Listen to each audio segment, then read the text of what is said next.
ये है कि जो रशियन डिप्लोमेट्स हैं, जब भी उनसे मुलाकात हुई उन्होंने ये कहा कि रशिया सिर्फ फोटो ऑप में इंटरेस्टेड नहीं है।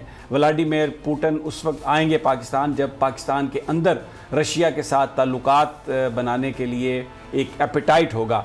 और बड़ा मुझे आज अफसोस हो रहा है कि पाकिस्तान की इसमें कोई शक नहीं, डोमेस्टिक पॉलिटिक्स है जो बड़ी अहम है, लेकिन तड़का लगता है शायद लोग इसको सुनते हैं, लेकिन ये अहम जो डेवलपमेंट्स हैं उनके हवाले से हमारा मीडिया शायद उस तरह जस्टिफाई नहीं कर रहा, इंसाफ नहीं कर रहा जिन चीज़ों को अहमियत देनी चाहिए। क्योंकि जो रशियन वज़ीर ख़ारजा हैं इनका दौरा बहुत अहम है और ये गेम चेंजर बन सकता है। और फिर मैं जब आज देख रहा था वीडियोज़ उनके आने की, तो बारिश में उतरे, छतरी उन्होंने खुद अपने हाथ में पकड़ी हुई थी रशियन वज़ीर ख़ारजा ने, लेकिन जैसे ही उन्होंने मुसाफा किया शाह महमूद कुरैशी से, तो अपनी छतरी उन्होंने उनके सर पे रखी। बहुत ही बड़ा एक डिप्लोमेटिक जेस्चर मैं इसे समझता हूँ कि वो आए हैं यहाँ पर और पाकिस्तान के वज़ीर ख़ारजा जो उनका सर उस वक्त नंगा था, तो बारिश थी और उन्होंने अपनी छतरी से उसको ढांपा। बड़ा एक मैसेज हो सकता है ये। मैं ज़फ़र इलाही साहब से पूछता हूँ क्योंकि वो बड़े माहिर सफारतकार और सफारतकारी की जो बारीकियां हैं उसको वो बहुत अच्छी तरह समझते हैं। हिलाली साहब, बहुत बहुत शुक्रिया, आपने हमें टाइम दिया।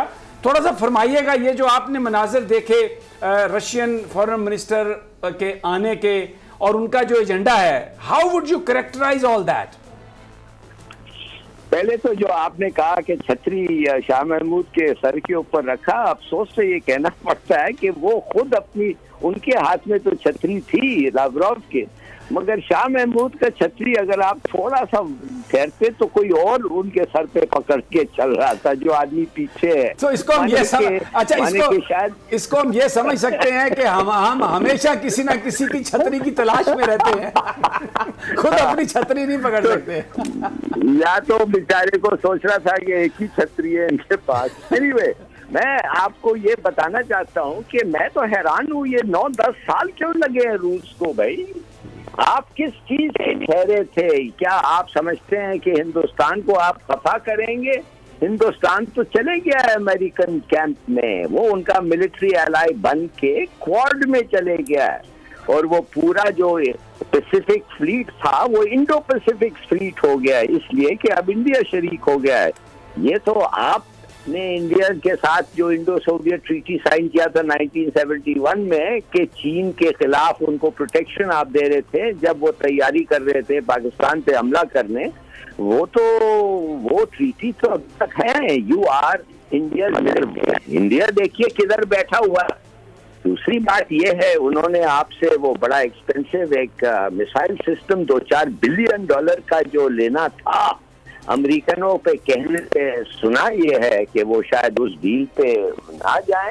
तो मैं, और अब देखिए अफगानिस्तान में India is playing the role of a spoiler, जो अमेरिका चाहता है वो इंडिया कर रहा है। तो मैं जानना चाहता हूँ भाई, आप तो रूस इतना देर क्यों लगा इधर पहुंचने के लिए? और इधर बहुत सारी चीजें हैं जो आपके लिए खुशखबरी है। एक तो खुशखबरी ये, हम अब अमेरिका को हम स्टिफ आर्म करने लग गए हैं, शुक्र है खुदा। बार बार इंसल्ट करते रहते हैं हमें, क्लाइमेट चेंज से फेंक दिया है, डूम और फिर शुरू हो गया है। अब वो लड़ाना चाहते हैं हमें अफगान तालिबान के साथ, और हमारे कंधों से यूजुअल गोलियां चाहते हैं। तो मेरे ख्याल में कि बड़ी जरूरी है कि हमारे पास भी रिलायबल और पावरफुल फ्रेंड्स हैं जैसे चीन है। तो अगर आप भी आए, फिर एक नॉर्थ साउथ आपको पता है वो पाइपलाइन बनने वाला है जिसके लिए हमारे पास पैसे नहीं है, आपके पास एक्सपर्टीज है, आप और चीन के पास पैसे हैं। चलिए आइए, हम मिलके वो बनाते हैं। भाई, स्टील मिल है, माय गॉड, स्टील मिल जो आपका बना हुआ बेसिकली, उस पे आके काम करें, हम लोगों को ऑफर दें। प्राइवेटाइज हम करना चाहते हैं। देखिए, बहुत सारे कर सकता है, मुझे नहीं पता ये क्यों इतनी देरी की है। नहीं, हिलाली साहब, मैं एक सेकंड, मैं यहाँ पर आपकी इनपुट चाहूंगा। उन्होंने तो देरी की, लेकिन हमने भी तो उन्हें बुलाने में देरी की होगी ना। मेरी खुद एक रशियन बड़ा सीनियर डिप्लोमेट है, उससे बात हुई तो उन्होंने ये कहा कि हम किसी फोटो ऑप में इंटरेस्टेड नहीं है। जब यहाँ पर रियल एपिटाइट होगा, यहाँ पर इस्लामाबाद में वाशिंगटन के तरबियत याफ्ता, वाशिंगटन के लिफाफा बरदार इस कदर ज्यादा असर और रसूख है अमेरिका का पाकिस्तान की ब्यूरोक्रेसी में, पाकिस्तान के इदारों में, कि रशिया जो है वो 100 दफा सोचता है कि यहां पर आऊंगा तो मेरे साथ होगा क्या। तो इसमें हमारा भी तो कोई कसूर है ना। हम भी तो किसी को इस सारी सूरत, हम भी तो गुलामी अमेरिका की ऐसे कर रहे हैं कि वहां से निकलने का सोच ही नहीं रहे। यस, आई थिंक ये बड़ी अच्छी बात आपने की है और बिल्कुल सही आपने किया है। और ऐसे क्वार्टर्स हैं इस मुल्क में और बड़े तगड़े क्वार्टर्स हैं जो अमेरिका की बुरी आदतों से वो निकल नहीं सकते। आज तक उनको, यू राइट, और पुतिन वाज राइट, उसने कैंसिल किया विजिट को। एक्चुअली आ रहा था, कैंसिल किया, इसलिए इमरान खान को कहा था मैं आना चाहता हूँ। They got on well together, जब यूएन में मिले, जिधर भी मिले थे उन लोग। मगर वो कह रहा था व्हाट इज द सोलार ही नहीं थे, स्टील मिल का, नॉर्थ साउथ पाइपलाइन का, बहुत सारी और चीजें हैं, आर्म्स डील का, अफगानिस्तान पे। यस, पुतिन सही कह रहा कि भाई कोई सब्सटैंटिव चीज हो। मगर साथ साथ मैं कहता हूँ कि हमारे साथ जब एक आदमी, जब तुम आते हो, बैठते हो, मेज के अक्रॉस बात करते हो, दोनों साइड जो हैं वो समझ सकते हैं हाउ सीरियस यू आर। ये तो पुतिन को ये समझना कि सब डील तुम पक्का कर लो फिर मैं आऊंगा साइन करने के लिए, मेरे ख्याल में इस पे चिकन एंड द एग। मैं समझता बेहतर होता अगर वो आता, हमें बताता, हम सुनते, और मेरे ख्याल में उसके डील हो सकते थे। बहरहाल देर दुरुस्त है, मगर अब आ गया है and Pakistan must seize this opportunity. बिल्कुल सही कह रहे हैं आप। मेरा यही सवाल है यहाँ पर आपसे कि हिलाली साहब, आप समझते हैं कि are we ready to accept Russians as a partner? I am talking about as a real partner. देखिए, मुझे तो हर वक्त फिक्रमंद मैं रहा हूँ मेरे 40 साल के सर्विस में कि कितना जल्दी हम ये अमेरिका के सामने लेट जाते हैं। I am very sorry. और मैं समझता हूँ अभी तक वेस्टेड इंटरेस्ट हैं इन इम्पोर्टेंट की प्लेसेस जो अमेरिका को खुश करना चाहते हैं। मगर देखिए, वो तो इट इज एक्टिंग लाइक अ दुश्मन। वो है ही दुश्मन, हमारे दुश्मन का वो एलाई बन गया है। और हमारे दुश्मन को वो इस तरीके से ईरान से उन्होंने वो तेल रोक दिया। वो जहाज जो उनके जा रहे थे इंडिया के तेल लेने के लिए ईरान से, they turn around, one phone call Pompeo ने किया था दिल्ली को। तो लगता ऐसा है कि वो ये रोल अदा कर रहे हैं जो हम करते थे सीटों और सेंटों के जमाने में। तो भाई किस चीज पे तुम्हें देर क्यों कर रहे हो तुम? तुम्हारे में क्या तुम समझते हो America America? You know what can I do, what can I से? देखिए, ये जो पार्टी है इस वक्त, जो पीटीआई है, इसके बड़े तगड़े लोग हैं अमेरिका में।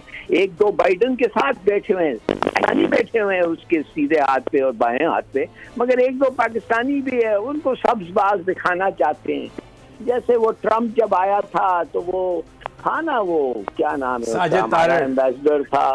एक तो साजिद तारिक साहब थे और फिर एक हमारे एम्बेसडर। हाँ जी, बिल्कुल।